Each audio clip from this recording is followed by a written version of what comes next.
Today we're going to be talking about inequalities. Now, a quick review about them is that there's four kinds of inequalities. The first one is this sign. Looks like it's pointing to the left. This means is less than. Okay, the key word is. When we start talking about word problems and identifying what's going on, remember it's is less than. This is an action.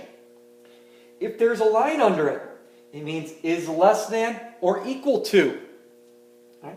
It's exactly the same thing as this one, except it has one more answer, the one that's equal to it.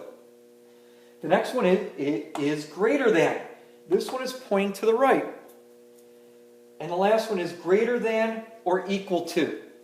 Now you want to make sure you copy these down and you have them and know which ones go with what. Okay? So those are the important things to remember, the is part. So if we're looking at a word problem or a word statement, again, we want to remember this, so we're going to have to write it out. So the first one in your notes,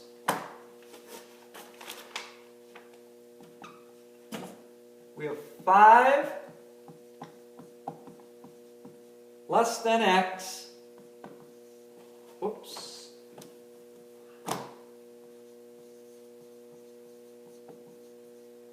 is greater than 15. Okay?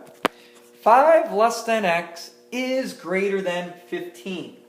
Now remember when we talked about equations, I told you that we always start where the is.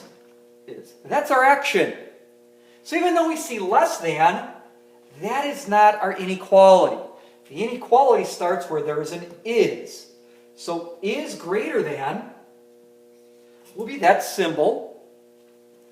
15's on the right. This is where it's going to split it down the middle. Greater than 15 is here. That means 5 less than x goes over here. Remember, when it's less than, we're actually starting with this. So we would write this as x minus 5 is greater than 15. Please remember the distinction. Less than compared to is greater than. The is greater than is the inequality. The less than, this, is the operation. Number 2. This one isn't as tricky. 16 is greater than or equal to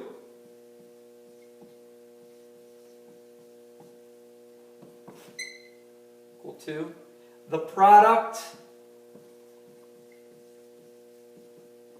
of x and 12. So on this, again, we want to focus on the action. Is greater than or equal to. That's the action. Greater than or equal to is this sign here. The only thing before it is a 16. That goes on the left. Now it says product. Remember what product means. Is it adding, subtracting, multiplying, or dividing?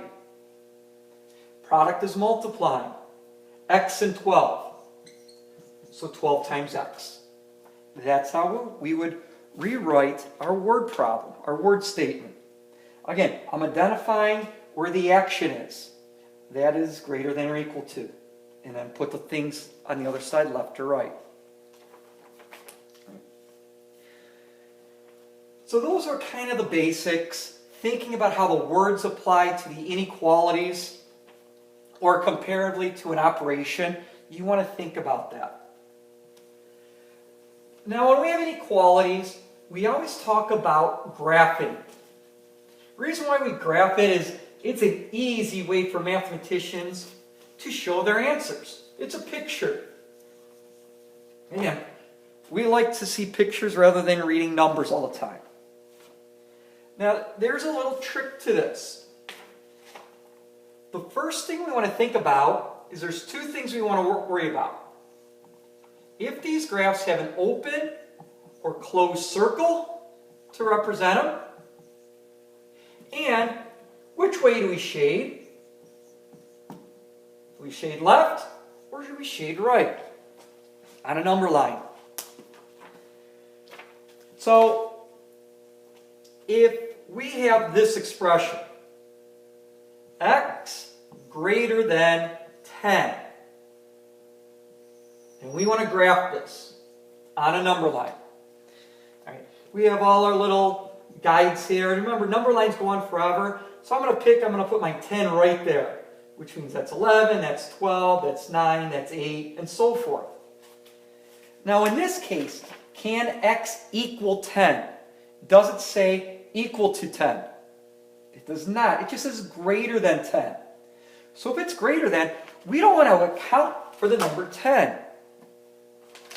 So in that case, we would have an open circle. And what numbers are greater than 10? 11, 12, 13, 14.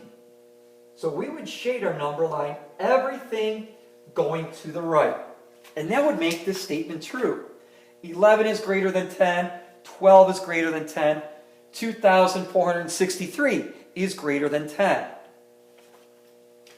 Now we're going to compare this to x greater than or equal to, let's say, -3 on our number line. There's our marks. We're going to say -3 is there, which makes -2, -1, 0, -4, -5, and so forth. So here, it's saying x can be equal to 3. Again, this was an open circle. We worried about the open circles, and then we worried about which way we shaded. So this one, greater than or equal to. Because it can be equal to, we're going to use a closed circle here on -3. That means our answer can include the number -3.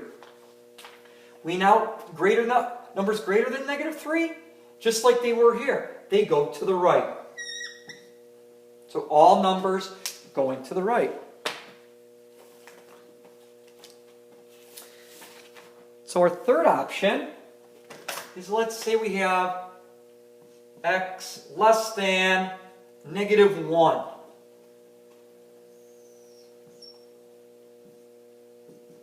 Again, I'm going to put -1 there, because that's really the only number I need, so I'm just comparing -1. So again, can x be equal to -1? No, so we don't want to include it. So this again is going to be an open circle at -1. But now this time we want numbers that are less than -1. Numbers less than -1 will go to the left. And we're going to shade that way. So everything to the left of this will be a solution. And finally, we could see something like x is less than or equal to, let's say, positive 113.